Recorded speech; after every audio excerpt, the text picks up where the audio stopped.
Bonjour à tous, bienvenue sur la chaîne YouTube de l'étudiant. Je suis Clément Rocher, journaliste à l'étudiant.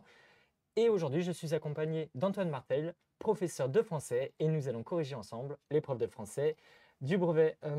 D'abord, monsieur Martel, pouvez-vous nous dire quelques mots sur le sujet que les élèves... Alors tout d'abord, bonjour à toi Clément, bonjour à toutes et tous. Alors sur le sujet, il nous a semblé relativement classique, notamment parce qu'il aborde un point de programme qui est Agir sur le monde et qui est un point de programme de troisième, ce qui fait qu'en lien avec le programme d'histoire et géographie, on est amené dans l'année à travailler sur une œuvre qui porte un regard sur le monde du XXe siècle et en particulier ses bouleversements majeurs comme la Première ou la Seconde Guerre mondiale. Et ici, l'extrait, qui est un extrait de roman de Marc Duguin intitulé La Chambre des officiers, aborde justement la Première Guerre mondiale. Très bien. Je vous propose qu'on commence d'abord par corriger les questions liées au texte et à l'image. Donc la première question était la suivante. Qui sont les différents personnages de ce texte? Alors c'est une question pour laquelle on pouvait s'appuyer largement sur le paratexte.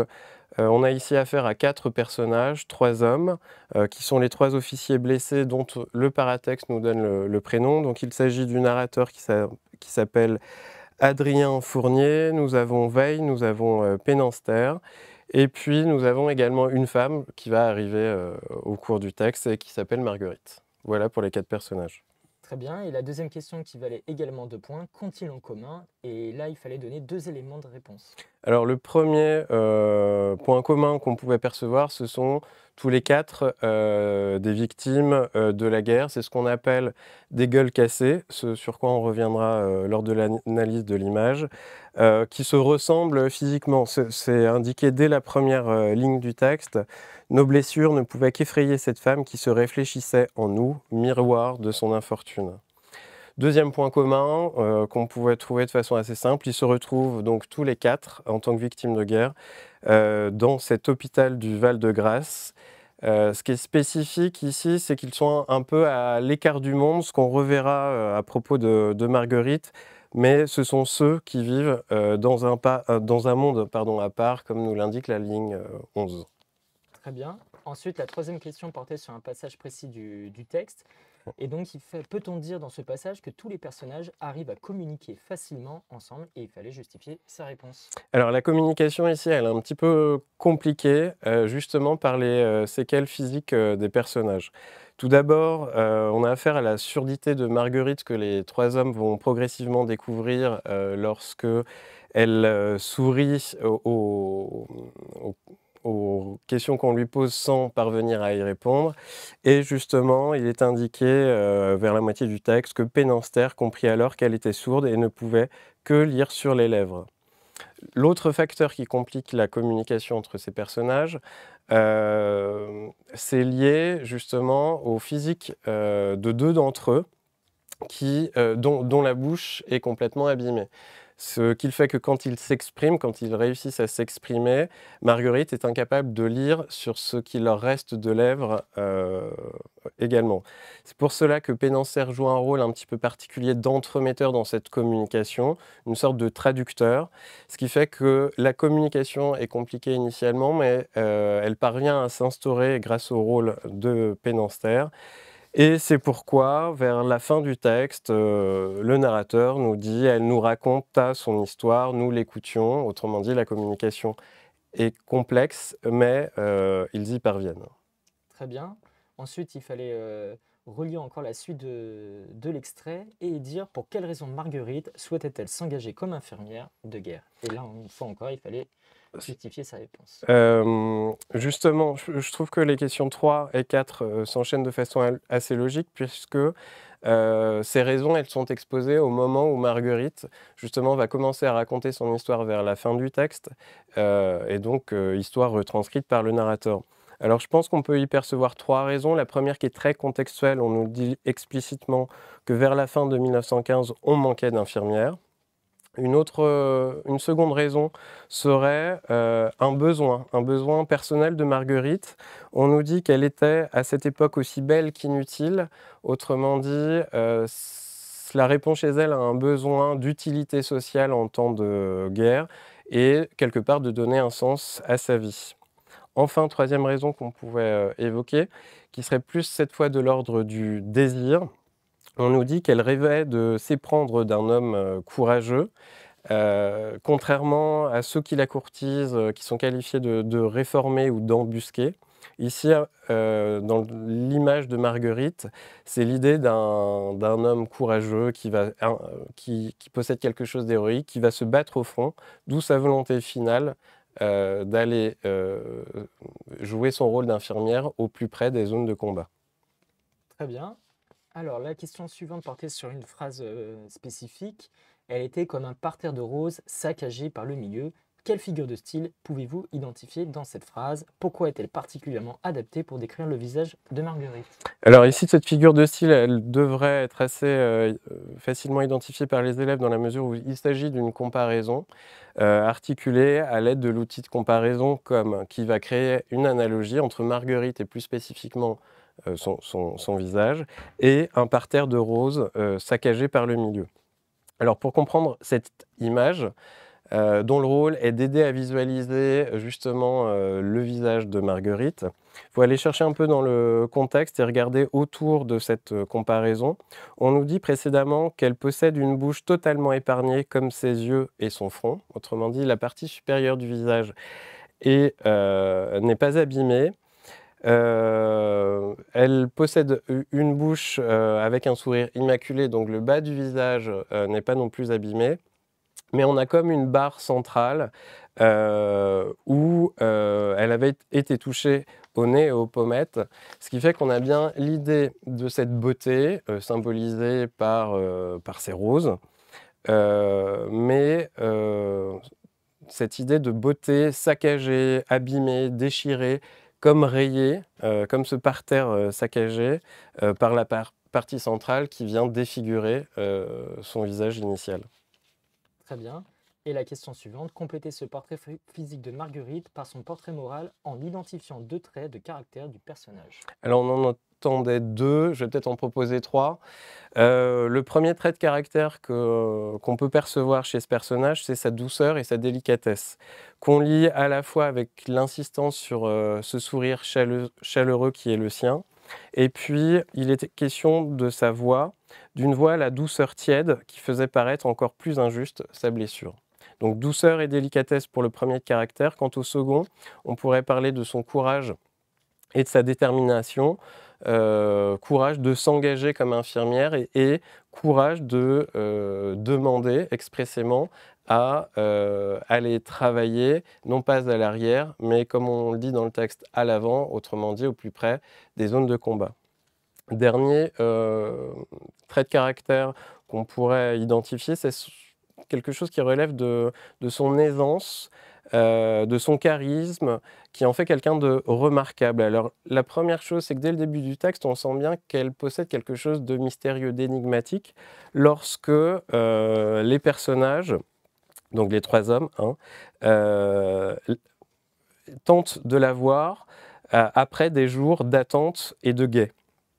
L'autre élément qu'on pourrait convoquer pour l'idée de cette personne remarquable, ce serait le fait qu'elle ait créé un grand trouble dans l'hôpital à l'arrière où elle a initialement travaillé.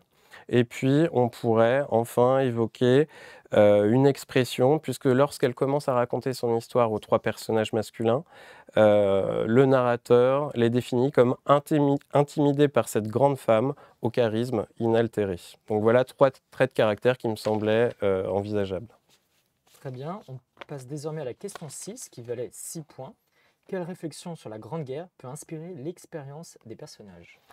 Alors ici, c'est une question assez générale et à mon sens, elle tourne autour de la violence de la guerre et de son horreur, qui va avoir des conséquences physiques dans la chair même des soldats, dans leur visage.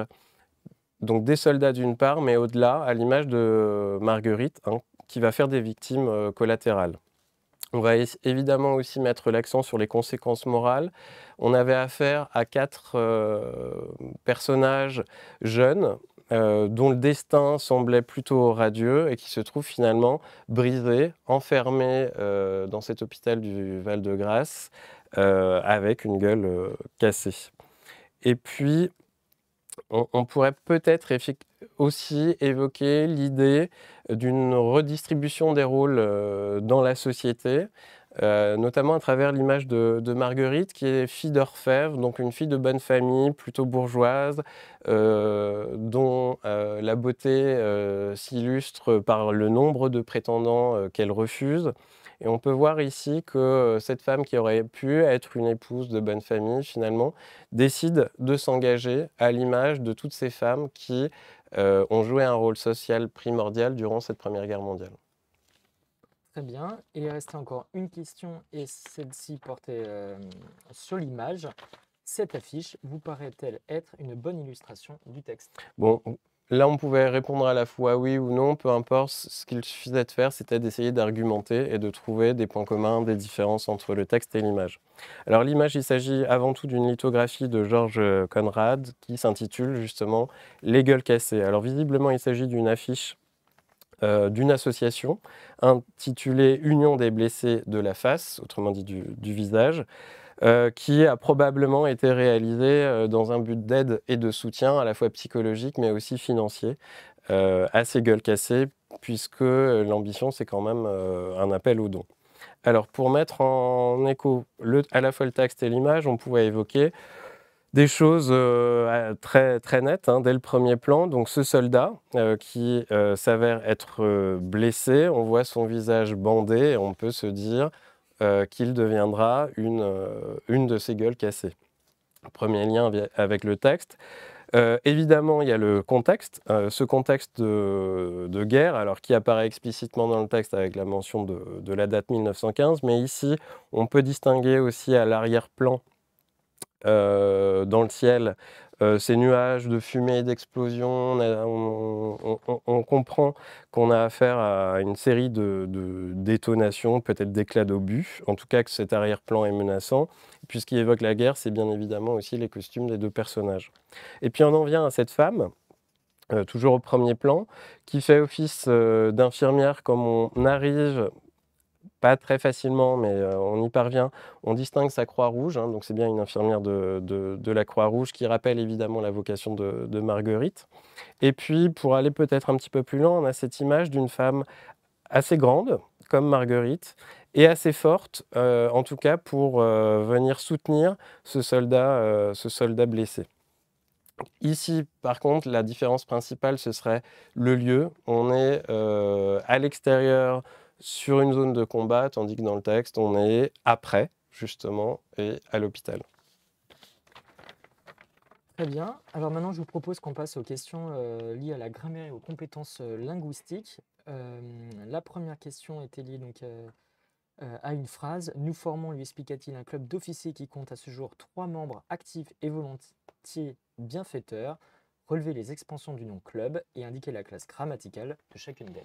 Alors la question était sur 2 points, il y avait 2 expansions à relever pour le nom club. La première, c'est d'officier, donc un groupe nominal introduit par la préposition des apostrophes. Voilà pour la classe grammaticale. La seconde expansion, il s'agit d'une proposition subordonnée relative et donc il convenait de relever qui compte à ce jour 3 membres actifs et volontiers bienfaiteurs. Voilà pour cette question. Très bien. Ensuite, la question 9.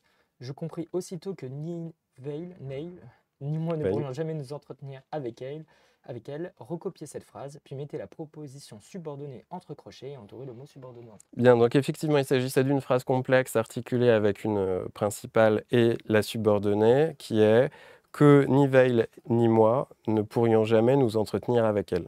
Et le mot subordonnant qui convenait d'entourer, c'était ce que, qui est une conjonction de subordination. Et ensuite, précisez la fonction grammaticale de cette proposition subordonnée et mentionnez au moins une manipulation que vous avez utilisée pour trouver la réponse. Alors ici, il s'agit d'une proposition subordonnée complétive COD du verbe comprendre. En termes de manipulation, il y a quelques petits tests qu'il fallait parvenir à effectuer. En l'occurrence, ici, cette proposition subordonnée n'est pas supprimable, contrairement à certaines circonstancielles. Elle n'est pas déplaçable. Et puis, le test que l'on pouvait effectuer, c'était de pronominaliser cette proposition par le. Donc, ce qui nous donnait je le compris aussitôt. Ensuite, la situation devint insupportable. Donc ça, c'était la phrase à la ligne 28. Identifier et nommer les 3 éléments qui composent le mot souligner. Alors, si on le décompose, ce mot, il est composé du préfixe négatif un, de son radical, supporte, et puis du suffixe qui exprime la capacité à, donc able. Il s'agissait également de trouver un synonyme. On pouvait, par exemple, à titre d'exemple, donner intenable ou insoutenable. Très bien. Et ensuite, il fallait réécrire un passage. Est-ce que vous pouvez nous dire les principaux points de vigilance qu'il fallait Oui, avoir? alors la question était sur 10 points et globalement, il y avait 10 transformations à faire, dont une où il s'agissait bien de remplacer Marguerite et tous les L qui pouvaient suivre, reprenant Marguerite, par elle au pluriel. Donc ça, déjà, là, c'était un point. Ensuite, si je reprends dans l'ordre, Marguerite, donc elle au pluriel, c'était AIUNT, portée ES, volontaire ES. Elle au pluriel était AIUNT, à cette époque aussi belle ES, qu'inutile ES. Son père, on va le transformer en leur père, leur au singulier, LEUR, ce qui fait qu'on l'espère au singulier aussi, était un orfèvre fortuné et elle, au pluriel, ne manquait AIUNT, pas de prétendants, tous réformés ou embusqués. Elle, de nouveau au pluriel, rêvait AIUNT de s'éprendre d'un homme courageux. Et on arrivait à 10 modifications évaluées. Très bien.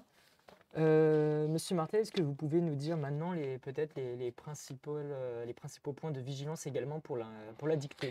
Alors, la dictée, c'est également un extrait de Marc Duguin, du même roman qui figure à la suite de l'extrait. Autrement dit, on va retrouver les mêmes personnages. La principale difficulté, me semble-t-il, de cette dictée, c'est sa longueur. Elle est un petit peu plus longue que les années précédentes. Autrement dit, on peut multiplier les erreurs. Quelques petits points de vigilance. Premièrement, comme dans le texte initial, ici, on a affaire à des temps du récit, autrement dit, essentiellement du passé simple, de l'imparfait. Donc devint, par exemple, au passé simple, s'intégra, finir, refusa. On a ces verbes au passé simple et puis la plupart des autres, malgré un plus que parfait, on va trouver de l'imparfait. Autre petit point de vigilance que vous pourrez aller regarder en visionnant cette dictée, c'est le nombre d'accords au pluriel auxquels il fallait penser. Donc nos préoccupations, nos rencontres quotidiennes, nos grognements, les membres, nos propos, etc. Un petit accord un peu plus compliqué chez ceux qui se sont atteints. Donc il fallait penser à la fois au T mais aussi au S puisqu'on était au pluriel.